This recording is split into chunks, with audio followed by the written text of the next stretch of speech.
एक राजा था, रोज फूलों की सैया पर सोना उसकी आदत थी। एक माली नियुक्त था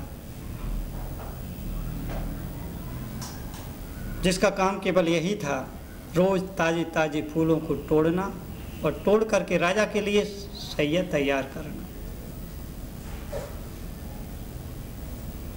और सैया जब तैयार हो जाती तो राजा आराम से उस पर सोता और चैन की नींद सोता।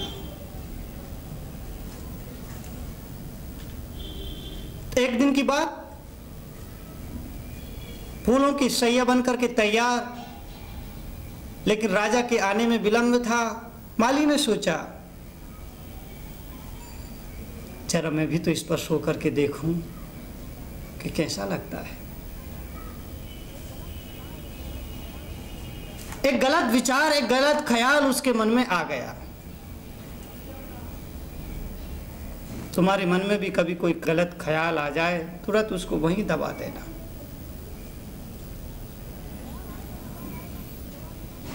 ख्याल आएगा, विचार आएगा, लेकिन दबा देना समझदारी होगी। दबा देना ज्ञानी जीव का लक्षण होगा।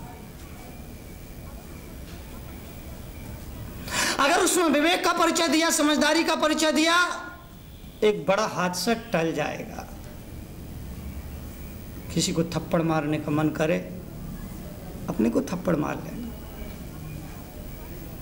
किसी को गाली देने का मन करे, अपने को गाली दे देना। किसी का सिर कुचलने का मन करे, अपना सिर दीवार से दे मारना, चल जाएगा। लेकिन दूसरों के साथ ऐसा व्यवहार करोगे, बहुत बड़ा हादसा हो सकता है। इसीलिए इस मुल्क के ज्ञानी आचार्य ने कहा कि जो व्यवहार तुम्हें अपने लिए अच्छा नहीं लगता हो, वो व्यवहार तुम दूसरों के साथ मत करो। भगवान महावीर का जियो और जीने दो का संदेश भी तो यही कहता है। अहिंसा परमो धर्म की जो अवधारणा है, अहिंसा परमो धर्म की जो मान्यता है, अहिंसा परमो धर्म का जो सिद्धांत है, दर्शन है, वो भी यही कहता है। जो व्यवहार हम अपने लिए पसंद नहीं करते हैं, वो व्यवहार हमें दूसरों के लिए, दूसरों के साथ कभी नहीं करना चाहिए। अगर हम स्वयं दुख नहीं चाहते हैं तो दूसरा दुख क्यों चाहेगा? अगर हम स्वयं मरना नहीं चाहते हैं तो दूसरा मरना क्यों चाहेगा? अहिंसा का दर्शन यही बताता है।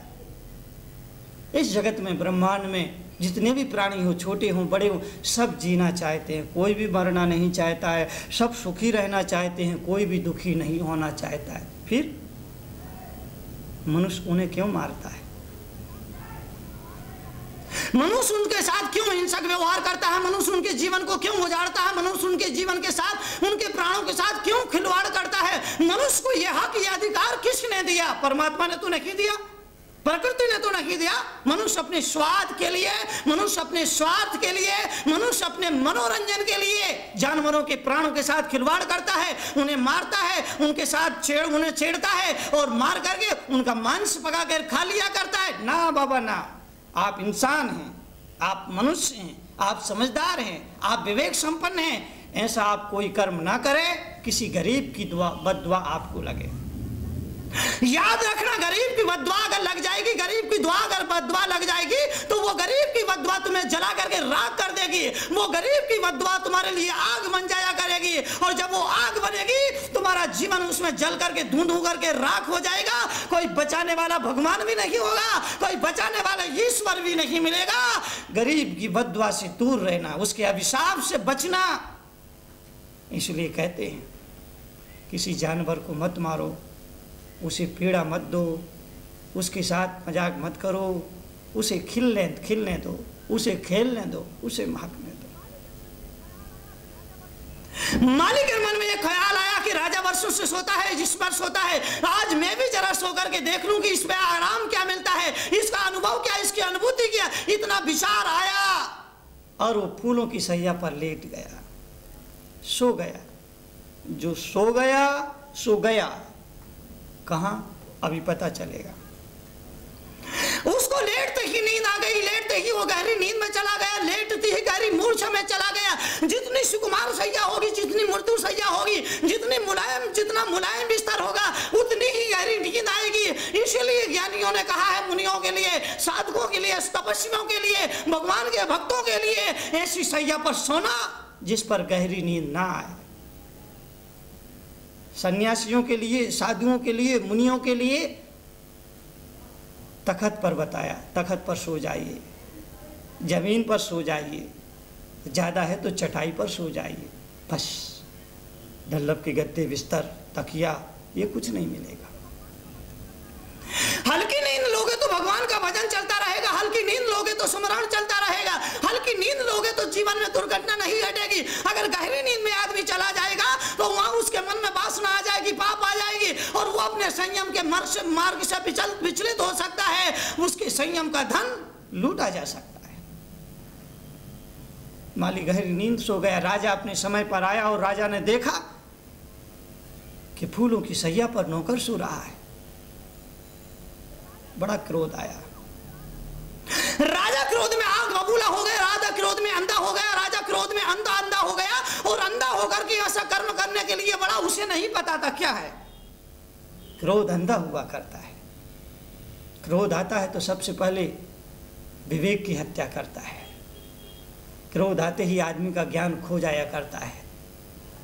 इसलिए मैं कहता हूं, क्रोध करो तो जरा होश में करना, क्रोध करना तो होश में करना। क्रोध खतरनाक नहीं होगा, लेकिन क्रोध पहला, सबसे पहला मर्डर करता है तो होश का करता है। होश की हत्या करने के बाद जब क्रोध आदमी के सिर पर सवार होता है, आदमी अंधा हो जाया करता है, पता ही नहीं कि वो क्या कर रहा है। आज राजा क्रोध में पागल हो गया, सम्राट क्रोध में पागल हो गया, और पागल होने के बाद, क्रोधित होने के बाद उसने कोड़े बरसाने शुरू कर दिए माली पर, नौकर पर। पहला कोड़ा पड़ा, उसकी नींद खुल गई, हड़बड़ा करके उठा, देखा सम्राट सामने खड़ा था, राजा सामने खड़ा था, मारे भय की कांपने लगा। दूसरा कोड़ा पड़ता है, रोने लगा, तीसरा कोड़ा पड़ता है, चीखने लगा, चौथा कोड़ा पड़ता है, चिल्लाने लगा, लेकिन तभी पांचवा कोड़ा पड़ता है कि मुस्कुराने लगा, छठवां कोड़ा पड़ता है तो हंसने लगा, सातवां कोड़ा पड़ता है तो खिलखिला के हंसने लगा, आठवां कोड़ा पड़ता है तो और जोर से हंसने लगा। राजा ने कहा, मूर्ख, मैं तुझे मार रहा हूं और तू रोने की वजह हंस रहा है।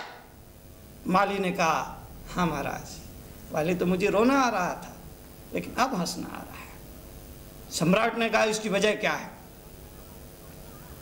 जैसे जैसे मैं कोड़े बरसा रहा हूं तू हंस रहा है, हंस क्यों रहा है? तो राजा ने कहा कि क्यों हंस रहा है? माली बोला, राजन, इसलिए हंस रहा हूं कि मैं सोच रहा हूं थोड़ी देर के लिए सैया पर सोया तो मुझे इतने कोड़े पड़े।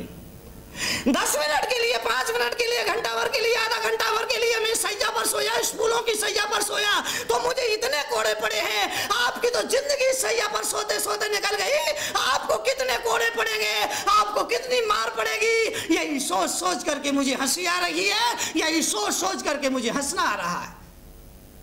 कहते हैं उस सम्राट की आंखें खुल गई। जागना है तो एक दिन का एक छोटा सा इशारा पर्याप्त होता है। सोते हुए शेर को जगाने के लिए एक दिन का पर्याप्त हुआ करता है, और ज्ञानी को जगाने के लिए एक इशारा पर्याप्त हुआ करता है, एक छोटा सा निमित्त पर्याप्त हुआ करता है। कहते हैं सम्राट की आंखें खुल गई।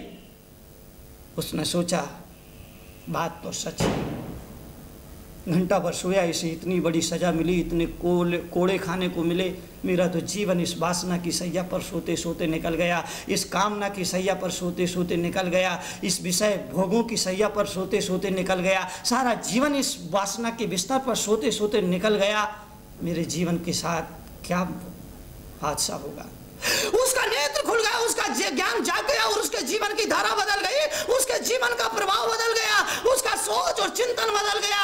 और जब चिंतन बदलता है तो चर्या को बदलने में देर नहीं लगती है। याद रखना, संत ही उपदेश नहीं देता है, प्रकृति का कण कण मुखर होता है।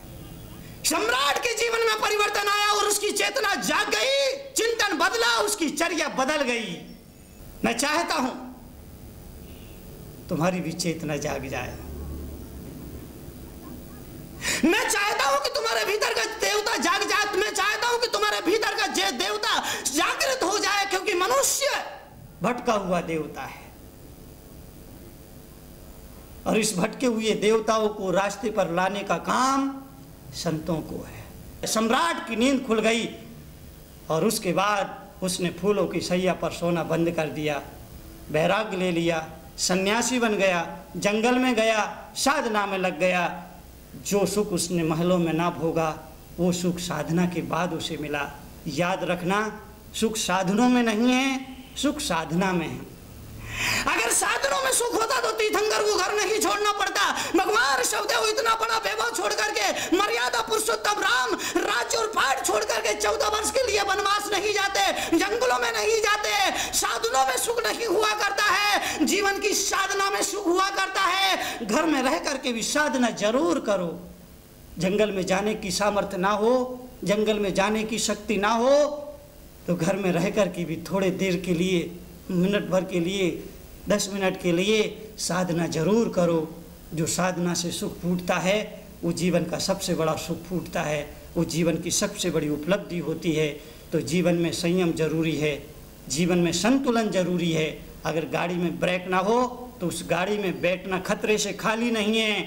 और अगर जीवन में संयम और साधना का ब्रेक ना हो तो वो जीवन कहीं भी नष्ट हो सकता है, वो जीवन कहीं भी संकट खड़ा कर सकता है। संयम ही जीवन है, संयम ही साधना है। ओम नमः। सब्सक्राइब करें टोटल भक्ति को।